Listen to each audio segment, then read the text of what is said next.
پھر فرماتے ہیں کہ اگر بالفرض ہم دونوں دلیلوں کے درمیان مساوات مان لیں کہ دونوں طرف جو دلائل ہیں وہ ہم پلہ ہیں، ایک ہی درجے کے دلائل ہیں، فرماتے ہیں لیکن اہل سنت و جماعت کا جو اجماع ہے وہ صدیق اکبر رضی اللہ تعالیٰ عنہ کی افضلیت کے اوپر دلالت کرتا ہے اور وہ قطعی ہے۔ تو زن جو ہے یعنی افضلیت صدیق اکبر رضی اللہ تعالیٰ عنہ یہ قطعی ہوئی۔ کہتے ہیں زن یعنی جو روایات فاروق اعظم رضی اللہ تعالیٰ عنہ کے بارے میں کہتے ہیں قطعیت کے ساتھ ایک طرف قطعی دلائل ہوں دوسری طرف ظنی دلائل ہوں، کہتے ہیں ان کا آپس میں معارضہ یہ کیسے ہو سکتا ہے؟ ظنی دلائل وہ قطعی دلائل کا مقابلہ نہیں کر سکتے۔ اور ایک طرف تو اجماع بھی موجود ہے، اور یہ اجماع بھی ایسا ہے کہ جو گمراہی کے اوپر معاذ اللہ اجماع نہیں ہے،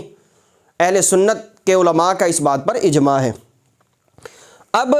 المواہب اللدنیہ جو اردو میں ہے، جلد نمبر اس کی 2 ہے، صفحہ نمبر 752 ہے، کہتے ہیں کہ اہل سنت و جماعت کے نزدیک قطعی بات یہ ہے کہ حضرت ابوبکر صدیق رضی اللہ تعالیٰ عنہ نبی علیہ السلام کے تمام صحابہ کرام سے افضل ہے، اور ان کے بعد سیدنا فاروق اعظم رضی اللہ تعالیٰ عنہ ہے۔ ان کے بعد نام ہے امام زکریا الانصاری رحمۃ اللہ تعالی المتوفی 926 ہجری، فرماتے ہیں کہ ابو بکر صدیق رضی اللہ تعالیٰ عنہ جو ہے وہ افضل الصحابہ، یہ نبی علیہ السلام کے تمام صحابہ کرام میں افضل ترین ہیں۔ ان کے بعد امام محمد بن عمر الحمیری الشافعی رحمۃ اللہ تعالی علیہ المتوفی 930 ہجری، آپ فرماتے ہیں اما ترتیبہم فی الفضل فاجمع اہل السنت فیہ علی ترتیبہم فی الخلافہ، فضیلت اور افضلیت کے اندر ترتیب والا معاملہ ہے، کہتے ہیں اہل سنت کا اجماع ہے کہ جس ترتیب سے ان کی خلافت قائم ہوئی ہے اسی ترتیب سے ان کی فضیلت بھی موجود ہے۔ ان کے بعد امام علامہ ابراہیم حلبی رحمۃ اللہ تعالی علیہ المتوفی 956 ہجری، آپ فرماتے ہیں کہ من فضل علی، جو بندہ حضرت سیدنا علی المرتضیٰ رضی اللہ تعالیٰ عنہ کو صرف افضل بتاتا ہے، فرماتے ہیں فَهُوَ مِنَ الْمُبْتَدِعَةِ، وہ بندہ بدعتیوں میں سے۔ ان کے بعد علامہ زین العابدین ابن نجیم حنفی رحمۃ اللہ تعالی علیہ فرماتے ہیں، ابن نجیم حنفی رحمۃ اللہ تعالی علیہ المتوفی 969 ہجری فرماتے ہیں البحر الرائق جلد نمبر 1 صفحہ نمبر 611، کہتے ہیں الرافضی ان فضل علی علی غیرہ فهو مبتدع، رافضی اگر کوئی بندہ ایسا ہے کہ جو یہ عقیدہ رکھتا ہے کہ حضرت سیدنا علی المرتضیٰ رضی اللہ تعالیٰ عنہ کو دیگر صحابہ اکرام کے اوپر فضیلت دیتا ہے، آپ فرماتے ہیں کہ وہ بندہ ویسے بدعتی ہے۔ اس طرح الاشباح والنزائی صفحہ نمبر 215 پر موجود ہے کہ ان فضل علی علیہما فمبتدع، اگر کوئی بندہ حضرت سیدنا علی المرتضیٰ رضی اللہ تعالیٰ عنہ کو شیخین کریمین کے اوپر فضیلت دیتا ہے، فرماتے ہیں کہ وہ بندہ بدعتی ہے۔ ان کے بعد نام آتا ہے امام علامہ ابن حجر مکی رحمۃ اللہ تعالی المتوفی 974 ہجری کا الحدیثیہ، یہ ادھر موجود ہے،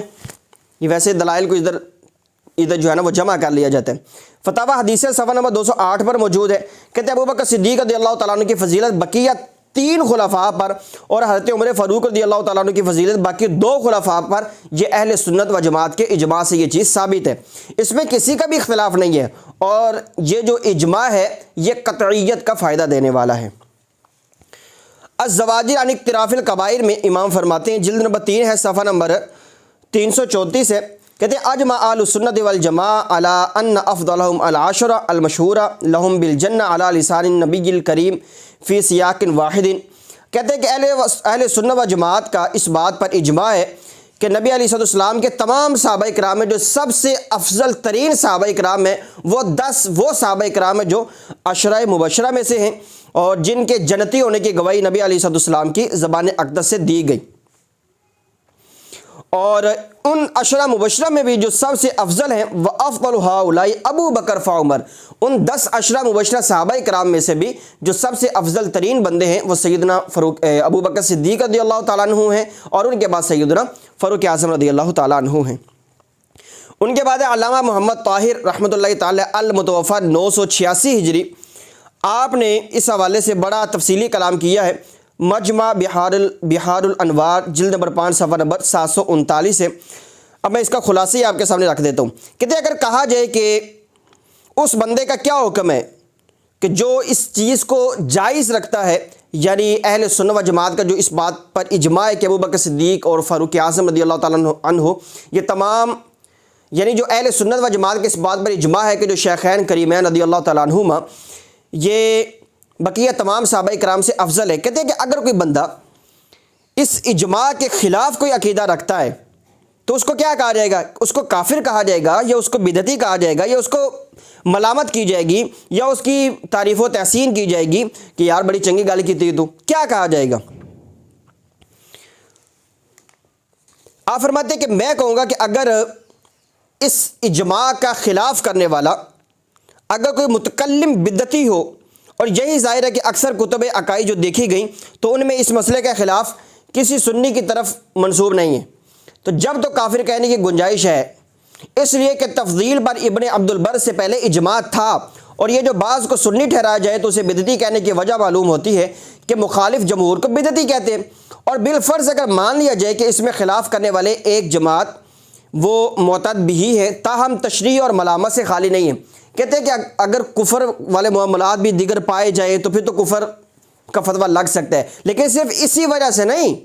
صرف تفضیل شیخین کے اوپر کفر کا فتویٰ نہیں، دیگر خرابیاں بھی اس کے اندر پائی جاتی ہوں تو یہ ان خرابیوں میں سے ایک یہ چیز جو اہل سنت و جماعت کے اجماع کے مخالف ہے یہ بھی اس کے اندر شامل ہو جائے گی۔ بہرحال کہتے ہیں لیکن اگر ایسا معاملہ نہیں ہے، اس کے اندر کوئی خرابی نہیں ہے، تو صرف یہ تفضیل شیخین کے برخلاف وہ عقیدہ رکھتا ہے، اور نہ تو وہ متکلم بدعتی ہے، نہ کوئی اس کے اندر اور کوئی گاندھی یا خباثت موجود ہے، کچھ بھی نہیں ہے، صرف یہ عقیدہ رکھتے ہیں، یہی کہتے ہیں اور بالفرض اگر مان لیا جائے کہ اس میں خلاف کرنے والے ایک جماعت معتد بھی ہیں، لیکن پھر بھی وہ تشنیع اور ملامت سے خالی نہیں، پھر بھی ملامت کی جائے گی کہ یار تو نے جمہور اہل سنت کے خلاف جو ہے نا وہ عقیدہ رکھا ہوا ہے۔ اور وجہ یہ ہے کہ جو جمہور علماء اہل سنت کی مخالفت ہے، یہ ایسا بندہ جو ذی رائے ہے اس کو یہ مناسب نہیں ہے، اس کو یہ چیز زیب نہیں دیتی۔ اب اس کے بعد امام شاہرانی رحمۃ اللہ تعالی المتوفی 973 ہجری، آپ اس حوالے سے فرماتے ہیں الیواقیت والجواہر صفحہ نمبر 328، کہتے ہیں انبیاء کرام علیہ السلام کے بعد امت کے اولیاء کرام میں سب سے افضل حضرت سیدنا ابوبکر صدیق، پھر حضرت سیدنا عمر فاروق، پھر حضرت سیدنا عثمان غنی، اور ان کے بعد حضرت سیدنا علی المرتضیٰ رضی اللہ تعالی عنہم اجمعین۔ اس کے بعد آخری حوالہ ہے امام شیخ تقی الدین رحمۃ اللہ تعالی علیہ، الیواقیت والجواہر صفحہ نمبر 329 ہے، کہتے ہیں ان ابا بکر افضل من سائر الامت المحمدیہ وسائر امم الانبیاء واصحابہم۔ حضرت سیدنا ابوبکر صدیق رضی اللہ تعالیٰ عنہ اس امت سے اور گزشتہ جتنے بھی انبیاء کرام علیہ السلام کی امتیں تھیں ان تمام امتوں سے جو افضل ترین بندہ ہے وہ حضرت سیدنا ابوبکر صدیق رضی اللہ تعالیٰ عنہ ہے، اس امت سے بھی افضل ہیں اور پہلی تمام امتوں سے بھی حضرت سیدنا ابوبکر صدیق رضی اللہ تعالیٰ عنہ افضل ہیں۔ جہاں تک ہم نے 10ویں صدی ہجری سے چند اکابرین کے دلائل آپ کے سامنے رکھے، انشاءاللہ تعالیٰ عز و جل اگلی ویڈیو میں ملتے ہیں 11ویں صدی ہجری کے اکابرین کے دلائل کو لے کر۔ تب تک اپنا بہت سارا خیال رکھیے، دعا میں یاد رکھیے۔ السلام علیکم ورحمۃ اللہ وبرکاتہ۔